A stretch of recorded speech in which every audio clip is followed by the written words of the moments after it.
तो cost sheet का हमने समराइज फॉर्मेट पढ़ लिया। अब हम इससे रिलेटेड प्रैक्टिकल करेंगे, तब धीरे धीरे एक एक टर्म और अच्छे से क्लियर होगी। तो बुक पे आ जाओ, और बुक में पेज नंबर क्या है वो बता दो मुझे। माइक ऑन करो प्लीज। ऑन करते तो ऑफ भी किया करो। हाँ 261 261 ओके।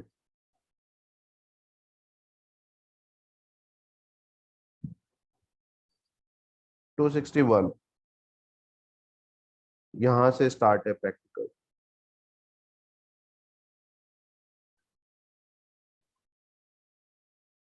तो सबसे पहले एग्जाम्पल नंबर 1, इसकी थ्योरी पढ़ेंगे बाद में, प्रैक्टिकल करने के बाद फिर रिलेट करूंगा थ्योरी।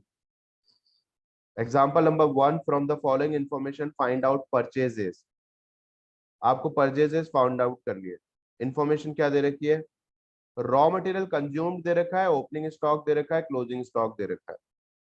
अगर मैं आपको कहूं कि जो कॉस्ट ऑफ मटेरियल कंज्यूम्ड है, बहुत घट रही है। क्या हो रहा है?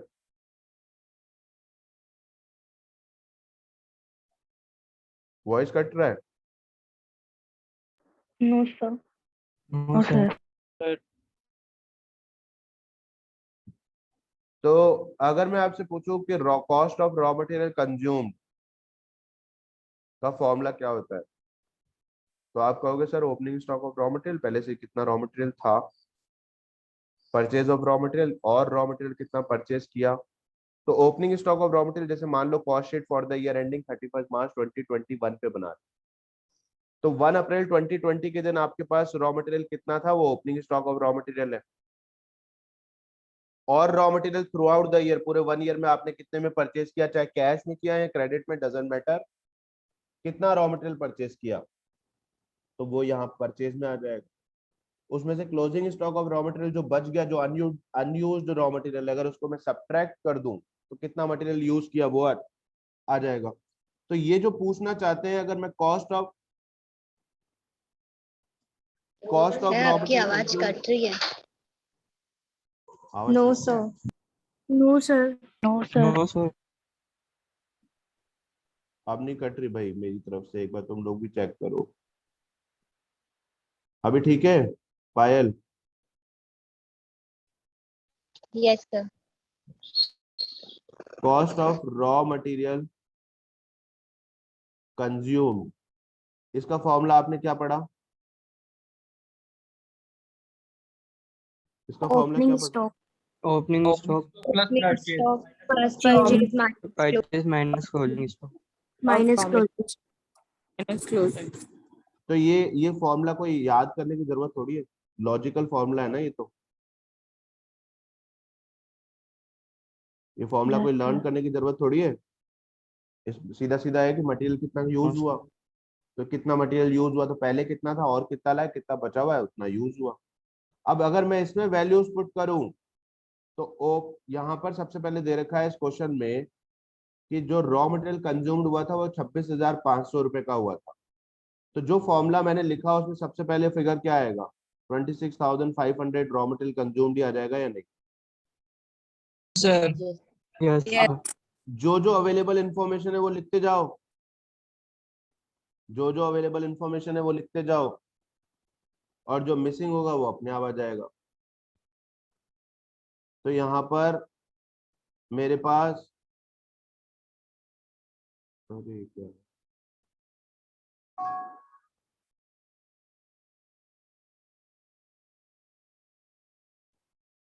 तो यहाँ पर कॉस्ट ऑफ मटेरियल कंज्यूम मेरे पास गिवन था क्वेश्चन में 26,500, मैंने वो लिख दिया। क्या opening stock of raw material दे रखा है? Yes sir. अच्छा, इसको opening stock of raw material ही माने या फिनिश गुड माने क्वेश्चन के अकॉर्डिंग? भाई ओपनिंग स्टॉक तो रॉ मटेरियल का भी हो सकता है, फिनिश गुड का भी हो सकता है, WIP का भी हो सकता है, स्टॉक इन ट्रेड का भी हो सकता है। ये क्या माने? Raw raw material. मटेरियल से रिलेटेड है, तो रॉ मटेरियल का मानोगे। तो ओपनिंग स्टॉक कितना दे रखा है? 3000 प्लस परचेजेस कितना दे रखा है? नहीं दे रखा, फाइंड वही तो करनी हमसे है पूछा है। परचेज। माइनस क्लोजिंग स्टॉक कितना दे रखा है? 4500। बस अब वैल्यूज को इंटरचेंज कर लो। तो अगर मैं कहूं कि परचेज इज इक्वल्स टू, ये purchase is equals to 26,500 plus 4,500 minus 3,000, तो यहाँ पर cost of raw material consumed आ जाएगा या नहीं? 28,000। सिंपल है, Yes, sir. ठीक है। क्वेश्चन नंबर 2, एग्जांपल नंबर 2, इसमें दे रखा है प्राइम कॉस्ट। मुझे ये बताओ प्राइम कॉस्ट कैसे कैलकुलेट करते Direct material plus expense. direct wages plus direct. Material, direct wages, other तीनों direct को ऐड कर हैं? तीनों add डायरेक्ट करके एलिमेंट को ऐड कर दो। Material other direct time cost होगा। मटेरियल, वेजेस, अदर एक्सपेंसेस, इन तीनों का जो डायरेक्ट वाला पार्ट है अगर ऐड कर दे तो प्राइम कॉस्ट बन जाएगी। आगे दे रखा है डेप्रिसिएशन। अगर कुछ ना दे रखा हो तो आप क्या अज्यूम करोगे कि डेप्रिसिएशन कौन किस चीज का है? फैक्ट्री का अज्यूम कर लो। Factory correct, correct.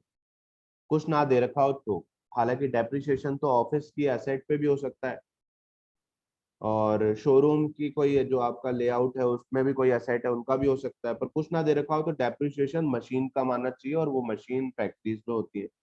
उसके बाद दे रखा है फैक्ट्री रेंट जो है वो 200% डेप्रिसिएशन का है।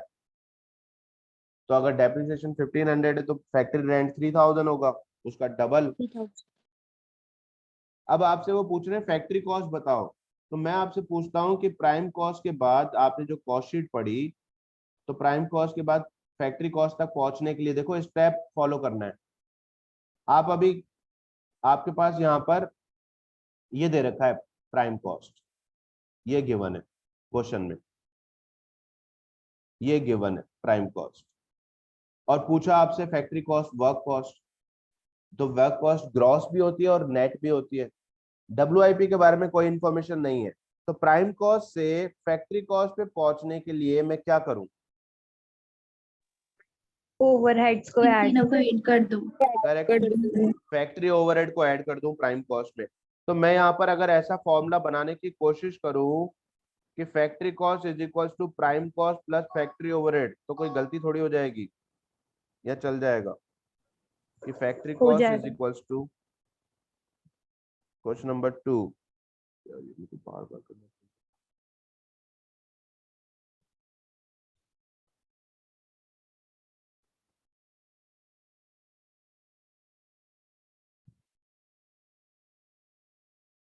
कि factory cost is equals to prime cost plus factory overhead.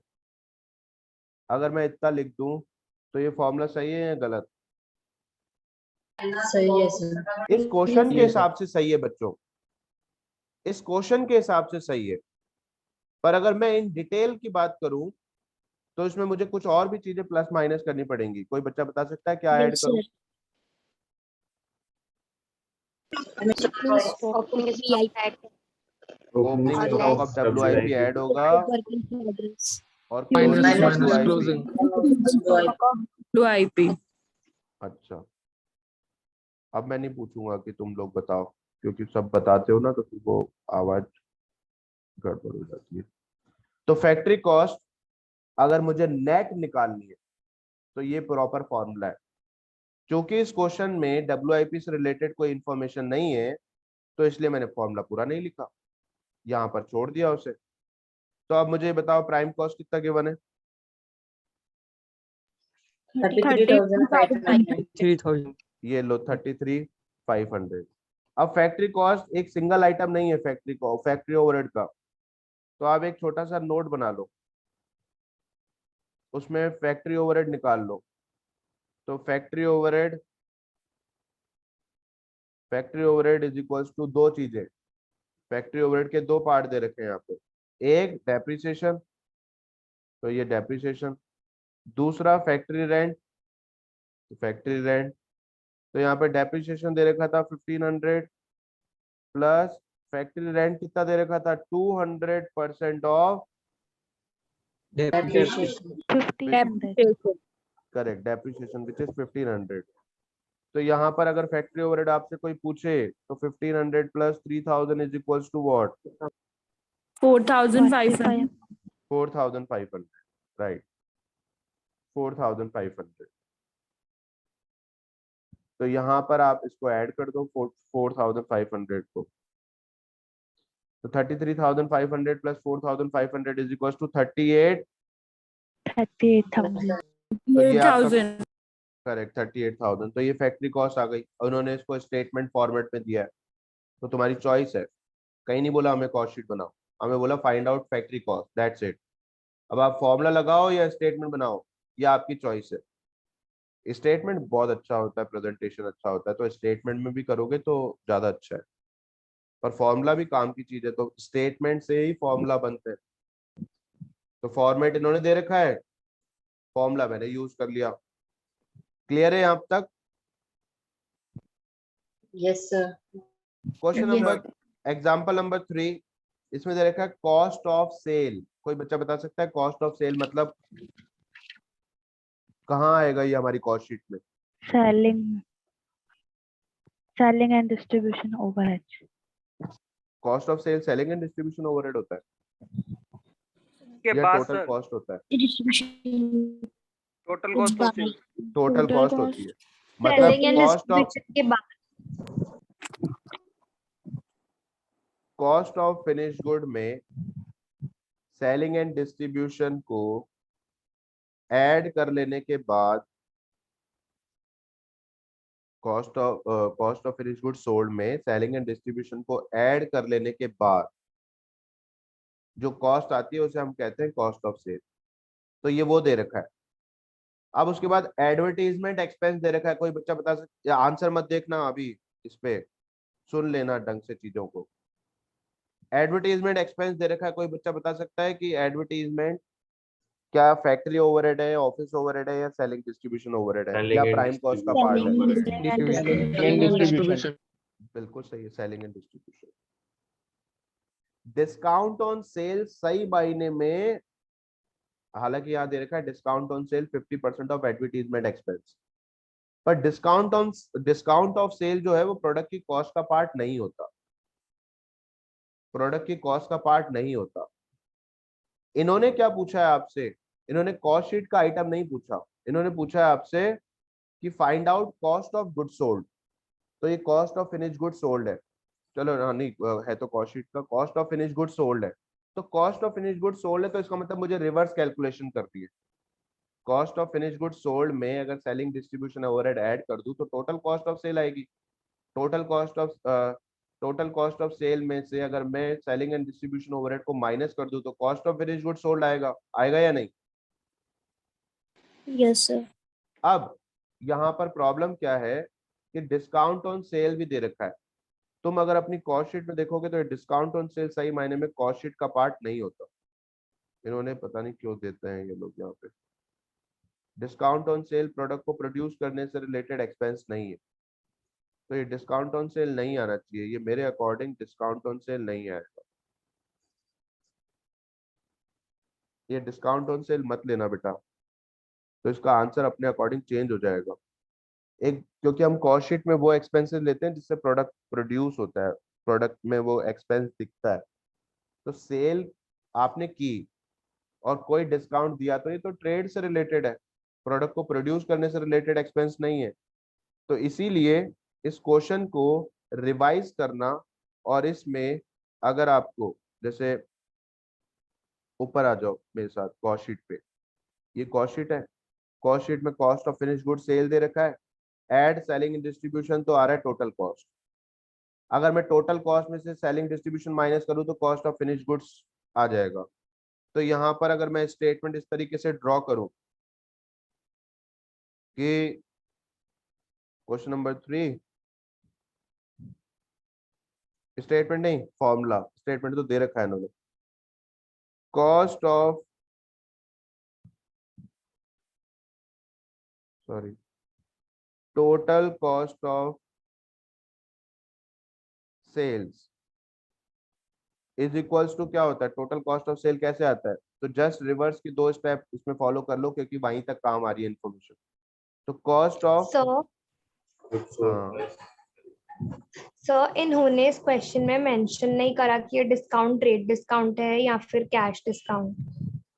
अगर ये कैश डिस्काउंट भी है ना बेटा तो भी सर नहीं कैश आएगा। डिस्काउंट इंक्लूड नहीं होता, लेकिन ट्रेड तो माइनस होता है ना सेलिंग प्राइस में से। तो अपन सेलिंग प्राइस निकाल रहे हैं या प्रोडक्ट की कॉस्ट निकाल रहे हैं, अच्छा हाँ, कॉस्ट निकाल रहे हैं। है ना। अगर सेलिंग प्राइस के बारे में बात हो रही होती तो फिर भी ये कंसिडरेबल था, पर डिस्काउंट कॉस्ट शीट में नहीं आता। डिस्काउंट कॉस्ट शीट में नहीं आता। अगर मान लो कि अगर सेल्स कैलकुलेट करनी होती है और ऐसा कहता कि ये ट्रेड डिस्काउंट है, तो हम उसको सेल्स में से सब्ट्रैक्ट करते ट्रेड डिस्काउंट हटाते, क्योंकि सेल्स जो है वो फिर लिस्ट प्राइस पे दे रखा होता है, एमआरपी दे रखा होता। तो नेट अमाउंट ऑफ सेल जो है वो अगर कैलकुलेट करनी है तो ट्रेड डिस्काउंट सब्ट्रैक्ट करेंगे।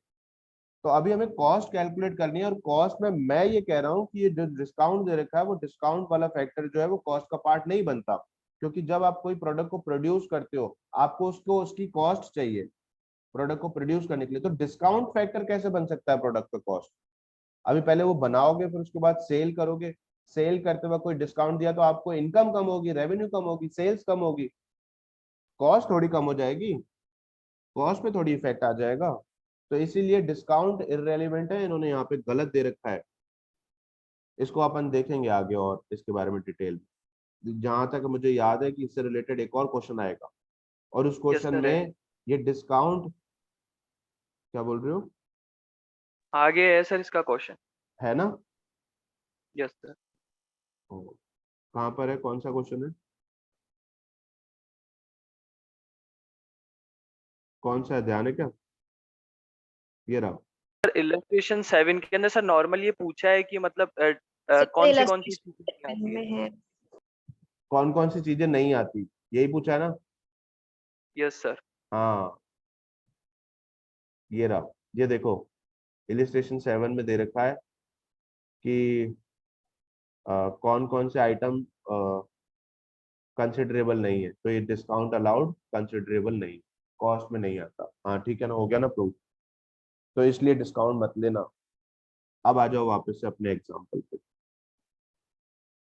तो इलिस्ट्रेशन 3, इससे अब जब आप total cost of sale plus is equal to cost of finish good sold plus plus क्या करूं, selling and distribution, selling and distribution. तो इनमें इन तीनों में से क्या क्या आइटम दे रखा है? टोटल कॉस्ट दे रखा है मेरे पास 37,416,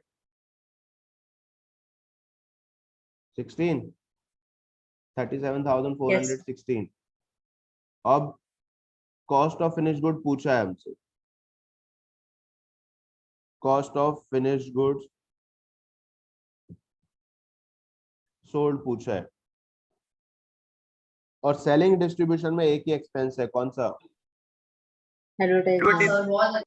एडवर्टीजमेंट। अब मुझे ये बताओ कॉस्ट ऑफ फिनिश गुड अगर निकालना है, cost of finish good sold, तो वो कैसे आएगा, is equals to what?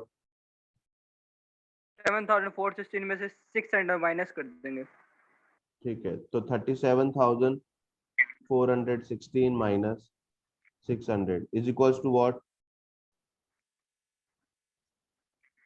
Cost of finish good sold. Amount amount amount amount 36,816 36,860 ये आया। आंसर चेंज कर देना, डिस्काउंट वाला पार्ट सेलिंग एंड डिस्ट्रीब्यूशन को मत बनाना। नेक्स्ट क्वेश्चन, ये हो गया सबका यहाँ तक? Yes sir. अच्छा, एक सेकंड होल्ड करना प्लीज, एक सेकंड के लिए बस।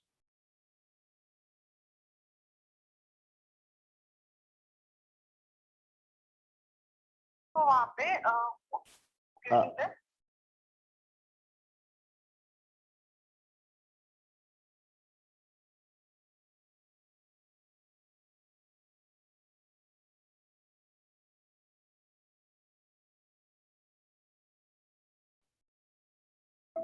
हेलो, तो क्वेश्चन नंबर 3 हमने आंसर चेंज करना था, यहाँ तक आपने नोट कर लिया क्या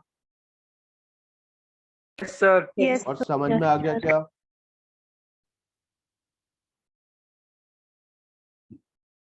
अब किसी का रिप्लाई नहीं पढ़ा आया। आ गया यस आ गया सर। समझ। अच्छा, क्वेश्चन नंबर 4 लास्ट क्वेश्चन कर रहे हैं। फैक्ट्री कॉस्ट दे रखा है 395,000। Find office and administration overhead cost. आपको ऑफिस एडमिनिस्ट्रेशन ओवरहेड कॉस्ट निकालनी, विच इज 7.315% ऑफ फैक्टर। ये तो मजाक है, ये भी बताऊं क्या? No, sir. नो सर ये तो सर। लेंगे अपने question number 5 gross factory cost. देखो आ गया gross factory cost. Gross factory cost और नेट फैक्ट्री कॉस्ट का डिफरेंस कोई बच्चा बता सकता है? ग्रॉस फैक्ट्री कॉस्ट में ना ओपनिंग और क्लोजिंग ऐड और लेस नहीं होता और नेट में ऐड एंड लेस होता। ग्रॉस फैक्ट्री कॉस्ट में opening stock of WIP add और closing stock of WIP less कर देने के बाद नेट फैक्ट्री कॉस्ट आता है। इसका मतलब कि अगर आपको नेट फैक्ट्री कॉस्ट निकालना है तो ओपनिंग और क्लोजिंग स्टॉक ऑफ WIP को कंसीडर करना पड़ेगा।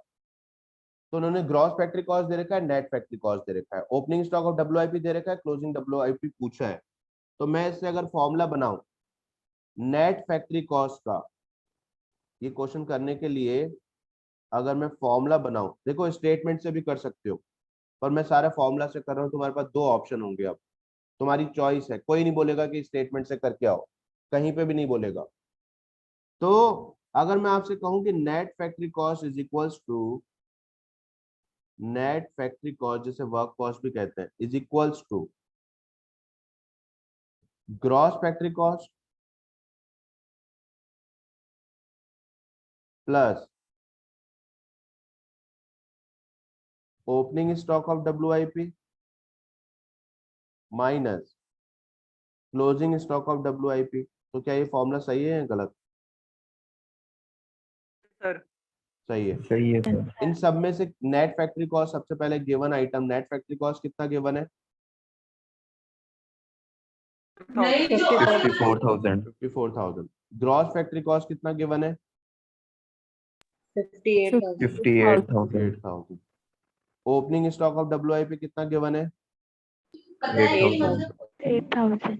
Minus closing stock of WIP पूछा है, तो क्लोजिंग स्टॉक ऑफ WIP नहीं पता तो आप क्लोजिंग स्टॉक ऑफ WIP लिख दो। अब इंटरचेंज कर लेना क्लोजिंग स्टॉक ऑफ ये वैल्यूज को। तो closing stock of WIP 12,000। Is equals to ये क्लोजिंग स्टॉक 12,000. WIP माइनस का जो है इधर आके प्लस हो गया, इधर आके प्लस हो गया। अब ये 58,000 इधर ही पड़ा था, नहीं क्या कर रहे हैं, हाँ सही है, 58,000 इधर ही था प्लस 8,000 और माइनस 54,000 इंटरचेंज कर लिया हमने। कितना आ रहा है? 12,000. 12,000। दैट्स इट, सिंपल है। Yes, sir. तो ये क्वेश्चन अभी तक जितने किए कॉस्ट शीट के, ये देख के खुश मत होना। ऐसे क्वेश्चन जो है ऑब्जेक्टिव बेस्ड क्वेश्चन में आएंगे और इसमें डिफिकल्टी लेवल बढ़ाया जाएगा। ये बुक 5 साल पुरानी बुक है, इसके क्वेश्चन अभी तक 5 साल में रिवाइज नहीं किए, पर 5 साल में जो पेपर का लेवल है वो धीरे धीरे अपग्रेड हो रहा है। तो स्टडी मटेरियल सिर्फ इतना सही पढ़ना है ऐसा नहीं है। तो अभी ये तो एक बार बेसिक आइडिया लेने के लिए हमने पढ़ा, इसमें से पढ़ा है। अभी मैं क्वेश्चन, तुम लोग जब टेस्ट दोगे ना तो क्वेश्चन जो है मैं अपनी तरफ से फाइंड आउट करूंगा अलग अलग पेपर्स में से या MTP में से, और फिर आपको दूंगा, तब थोड़ा आइडिया लगेगा। तो पहले ही बता दूंगा कि एक्स्ट्रा प्रैक्टिस कहाँ से करनी है। और एक बार कंसाइनमेंट के बारे में बात करनी थी, कल टेस्ट है कंसाइनमेंट का।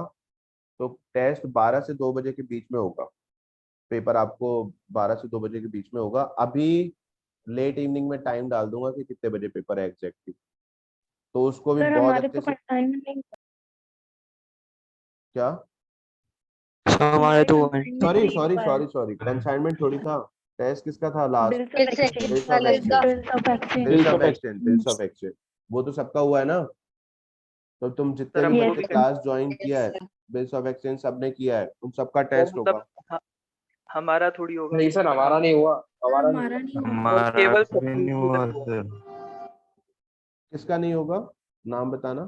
सर बैच हमारा नंबर नहीं सिक्स हुआ। बैच में, सिक्स बैच में हुआ, सिक्स कॉस्ट बैच शीट में से, नहीं हुआ सर। कॉस्ट शीट पढ़ने से पहले कौन सा चैप्टर पढ़ा था? सब्सिडरी। अरे अभी ये चैप्टर कॉस्ट शीट उठाने से पहले, जस्ट पहले कौन सा चैप्टर चल रहा था? Subsidiary, subsidiary. अच्छा हाँ ठीक है, सिक्स बैच और सिक्स और फिफ्थ वाला batch. Yes yes sir. Sir. हाँ ठीक है सर। ओके, सिक्स और फिफ्थ को छोड़ दो, सिक्स और फिफ्थ बैच का नहीं होगा। फोर्थ बैच तक के जो बच्चे हैं जिन्होंने बिल्स ऑफ एक्सचेंज मेरे साथ किया था, उनका एग्जाम होगा कल, उनका टेस्ट है, तुम्हारा नहीं है, ठीक है। सर फिर डाउट क्लास कब है? डाउट क्लास अपन उससे जैसे मान लो टेस्ट का टाइम 12 बजे डिसाइड हुआ, तो अपन डाउट क्लास करीब 11 o'clock रखेंगे। 1 बजे हुआ तो सर 12 आप बजे बता रखेंगे। दो मैंने टाइम। टाइम बेटा मैं अभी कंफर्म नहीं कर सकता, लेट इवनिंग आज बता दूंगा, आज ही बता दूंगा लेट इवनिंग, है ना। सर टेस्ट का टाइम बता दूंगा और फिर क्लास ज्वाइन करने का टाइम भी बता दूंगा डाउट क्लास का। तो अच्छे से प्रिपेयर कर लेना, ऑब्जेक्टिव, सब्जेक्टिव, थ्योरी, सब कुछ। थ्योरी मतलब ऐसे लर्न नहीं करना, थ्योरी मतलब जो ऑब्जेक्टिव क्वेश्चन है, अगर उसमें थ्योरेटिकल पार्ट है तो वो भी। सर मतलब चलो मैं देना चाहता हूँ, देख क्या टेस्ट? हाँ दे दो, कोई प्रॉब्लम नहीं है, जो भी देना चाहता है वो दो। अगर किया हुआ है प्रिपेयर और देना चाहते हो तो बिल्कुल देना चाहिए, उसमें कोई प्रॉब्लम नहीं है। चलो बच्चों आज के लिए फिर इतना ही था, कल मिलते हैं, बाय। सर वो लास्ट वाला सॉल्यूशन एक बार बता देना। लास्ट वाला कौन सा? आपने लास्ट क्वेश्चन करवाया ना, वो नेटवर्क इश्यू की वजह से, एक लास्ट स्टेप बताना। हाँ एक सेकंड, ये लो।